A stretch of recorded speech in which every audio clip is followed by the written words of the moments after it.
I asked a couple of weeks ago to give me suggestions. What is it you want me to talk about? What do you want me to investigate? And thousands of you, literally thousands of you, came back to me with ideas. Well, I'll come to that in a moment. But for now, just a comment on what's been going on over the last few days. The COVID crisis. Well, we're getting locked down by regions. London now in tier 2.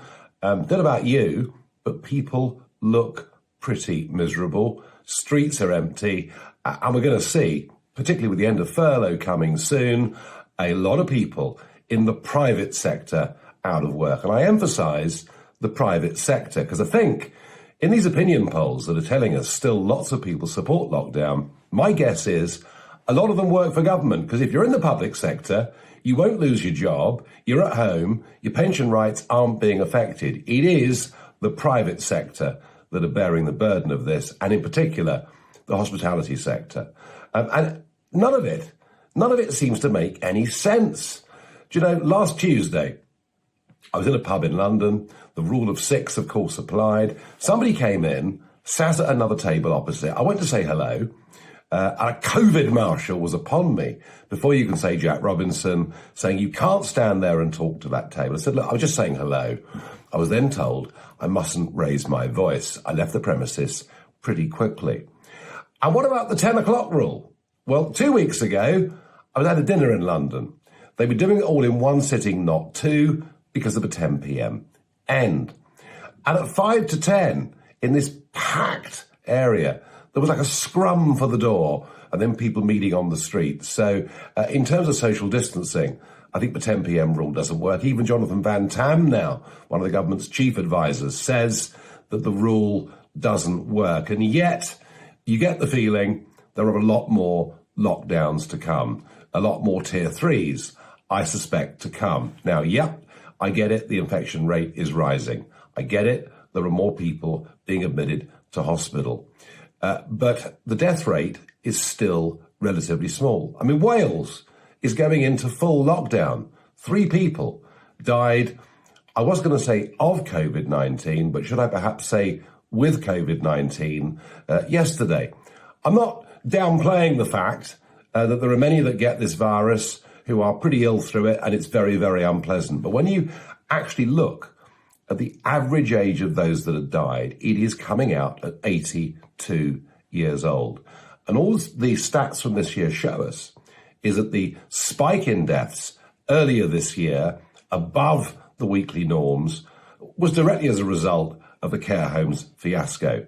Now the figures weekly are actually lower than they've been on average week on week, according to the Office of National Statistics. What it means is the COVID outbreak earlier this year killed tens of thousands of people a few months before they would have died anyway. And I'm not saying for one moment that is a good thing.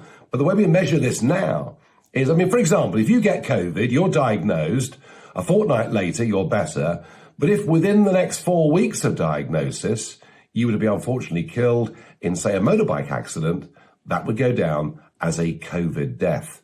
Which leads me on to what I think has been the most interesting story over the last couple of days, and that is the battle between Andy Burnham, and not just Andy Burnham, you know, he comes from the Labour Party, is the mayor of Manchester, but actually joined by Sir Graham Brady, Conservative, and others.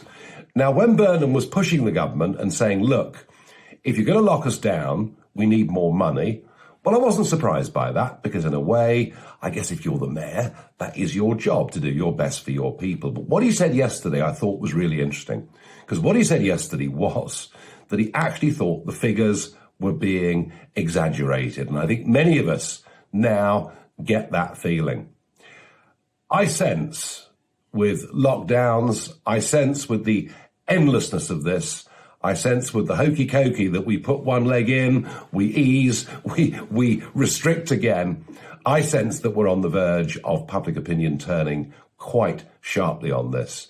And when you think £12 billion has been spent on their whole track and trace system, some consultants earning over £6,000 a day each, contracts being given out without any due proper consultation, without any proper, approval method, and it would seem being given out to friends of this government. Oh, and by the way, don't worry, Serco are doing well. Yes, the people that have got the £2 billion contract to house people coming across the channel, they, of course, also are very heavily involved in the whole track and trace scheme. Announced their figures last week. They're doing well. So once again, it's anything to do with the public sector is doing well, and it's you that is having to pay the price of this.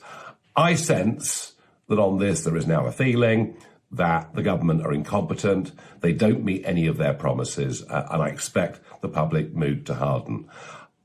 Maybe there will be a vaccine by Christmas, but you know what? Somehow I doubt it. Those that are vulnerable need to isolate. The rest of us have, with sensible precautions, got to get on with the rest of our lives, because at the moment, the cure is worse than the disease. Now, on other news, Boris, big tough statement on Friday about Brexit. Well, he'd given the EU an ultimatum of that summit of the 15th of October, so he could hardly back down too meekly. Since then, we've seen Michael Gove saying that he doesn't think there'll be a trade deal unless the European Union change course pretty quickly. And a lot of people saying that the EU are acting in bad faith. Well, look, the EU always acts in bad faith. You know, they are thugs, they are bullies. I saw that myself for 20 years. But the pickle the government's in is Boris saying we've always wanted a Canada-style trade deal. Just isn't true, because the withdrawal agreement, the new European treaty, the oven-ready deal, was always diametrically opposed to what one would want in a free trade deal with Canada. Now, I don't know any more than you do what will happen over the next few weeks. My guess still is that there will be a deal of some kind. My guess is that much of this is posturing, much of this is negotiating.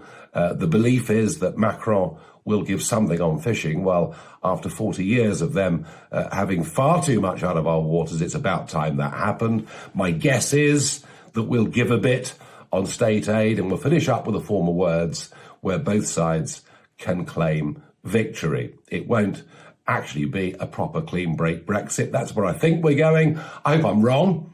I really hope I'm wrong. I hope that Boris and Michael Gove do hold firm on what they've said over the course of the last 72 hours. We will see.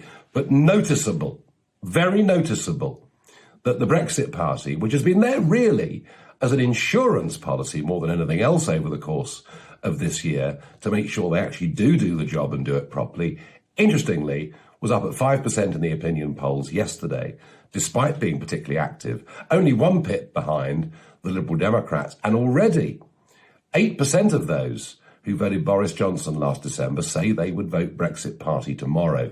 A lot of those votes in the Red Wall were lent to Boris Johnson's Conservatives under a message of get Brexit done. And I, look, absolutely frank with you, I hope they do the job properly. I hope we leave with a clean break, and that I can say, along with 150,000 people that gave us money and directly helped us, and over 5 million who voted for us, I hope I can say that the Brexit Party didn't just reboot Brexit, we actually helped to get the job done. We'll see. You may have noticed the front page of The Sun at the weekend, Kim Darroch, Lord Darroch, our former ambassador to Washington, who resigned, if you remember, a few months ago because cables had been leaked with him saying very disobliging things about the Trump regime. And him, of course, a classic globalist, pro-EU, career Foreign Office, was never, ever going to get a hearing from a Trump White House. He was completely the wrong man to be there. Oh, I know some will say, but Nigel, that's because Trump wanted you to be the ambassador. Well, I tell you what, I couldn't have done a worse job, could I? Now the story is that he may well, he may not, but he may well have leaked very, very highly sensitive information to a journalist at CNN. And we're talking here about, Mike Pompeo being appointed as Secretary of State. We're talking about Mike Pompeo going out to North Korea to meet Kim's regime. And we're told there was an investigation. We don't really know the results of that. And yet at the same time, the journalist who was given the information from a British civil servant, that civil servant was arrested on pretty much the same day as the Kim Darroch story broke. And this strikes me as the British establishment trying to protect its own.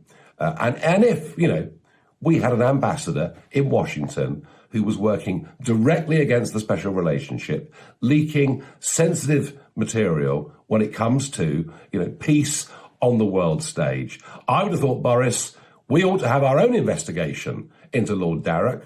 And if he is proved to be guilty of these things, he should be stripped of his honours. Talking of America, well, listen to the media and they'll all tell you that it's a slam dunk. Biden is going to win by a landslide. It's going to be a blue wave. It's all done. It's all dusted. But let me tell you this.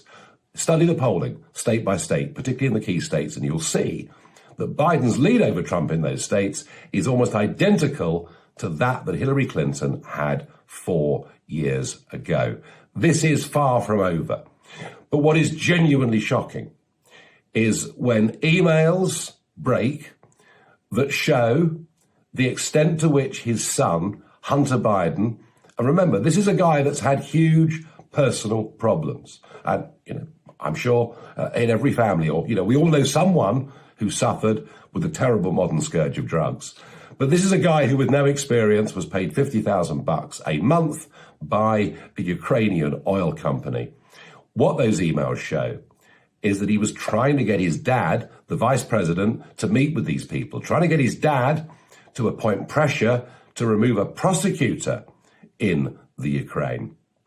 And it was Trump's attempt to investigate this that led to the farcical impeachment process. What is astonishing about this is that the Biden campaign have not denied the fact these emails are true. And yet, the New York Post, who got this story initially, have been suspended from Twitter for some time. Facebook have taken similar action. Our old friend, Sir Nick Clegg, he wouldn't be politically biased against Trump now, would he?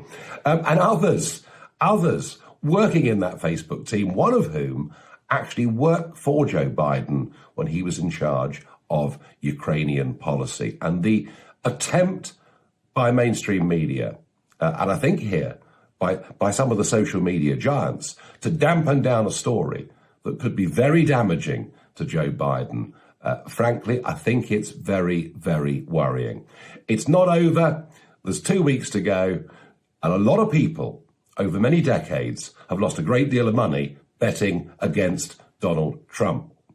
One of the commonest things I got from the messages back from you was about the media and the way the media cover stories. Well, I would add to that, perhaps more significantly, is how the media often don't cover stories. And I'm going to show you in a new film a bit later on this week what fake news really is, the extent to which they tried, the mainstream media and many in our establishment, the extent to which they tried to completely delegitimize the Brexit result, the Trump result. I'm going to show you how they did it.